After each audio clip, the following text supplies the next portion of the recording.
À la découverte du fleuve noir dans le Bafing, réinstallation difficile pour les commerçants de l'ancien marché de Daloa et l'usage du gaz butane à défaut du gasoil.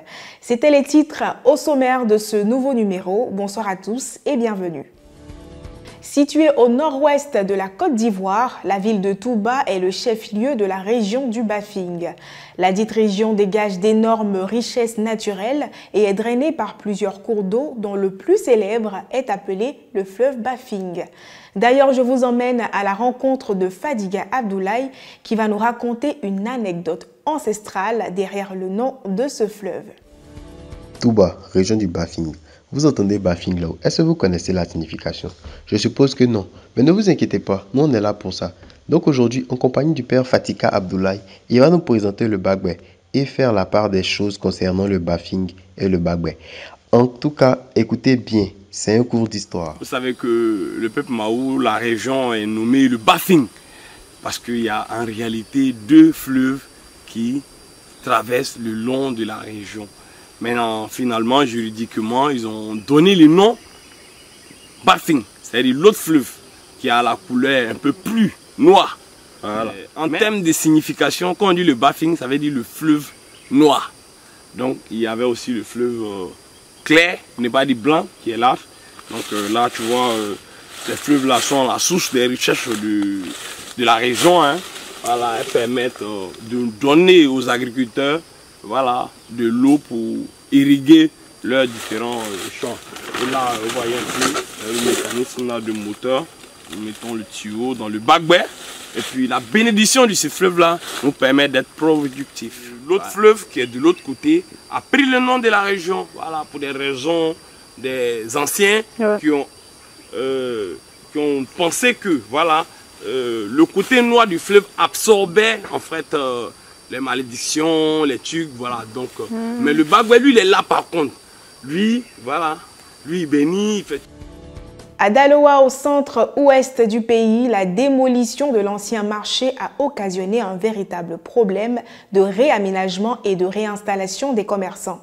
Sanogo Moussa, vendeur de sacs depuis 12 ans, affirme que la mairie a fait construire des bâtiments pour les reloger. Cependant, il fait savoir que ces nouveaux magasins sont hors de portée car coûtant excessivement cher. À Daloa, l'activité la plus pratiquée par les jeunes est le commerce. Portables, sacs, vêtements et accessoires. En tout cas, ils font l'effort de s'occuper. Comme on leur a dit non que aller en Europe par le désert là n'est pas bon là. Mais là, ces jeunes ne sont pas aidés. Ils nous expliquent leur vécu. Le problème c'est que aujourd'hui, c'est que les autorités n'ont pas bien compris.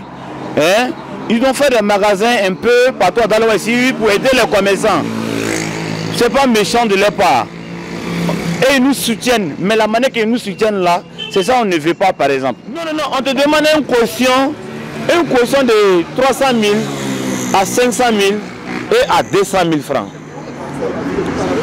Or que nous on joue au fil du jour. Donc c'est un peu compliqué pour nous de pouvoir gagner cette somme-là pour donner. Parce que cette somme qu'ils demandent là, si peut-être que nous on a ça là, on peut prendre ça encore pour développer plus.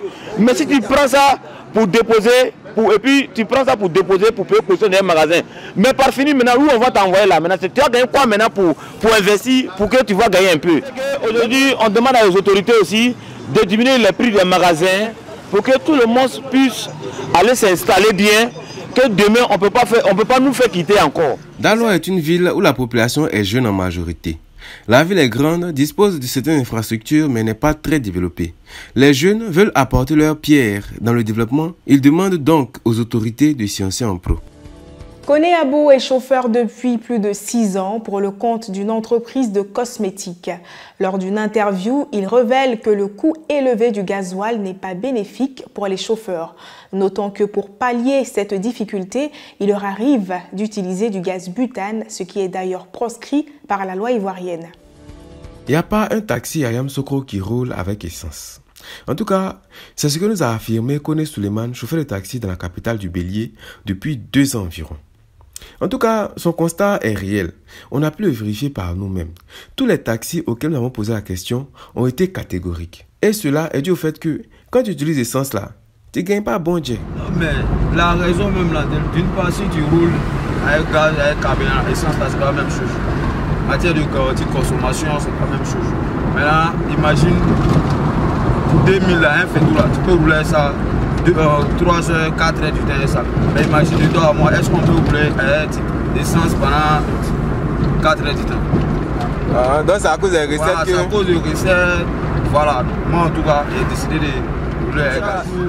Je sais qu'il doit faire recette de camionnette, c'est tout. Et puis c'est fini. Ouais, c'est fini. Et puis chaque jour tu atteins ce quota-là.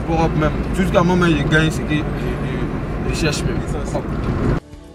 C'est la fin de ce numéro de PP News. Merci de l'avoir suivi. Je vous laisse avec la question du jour.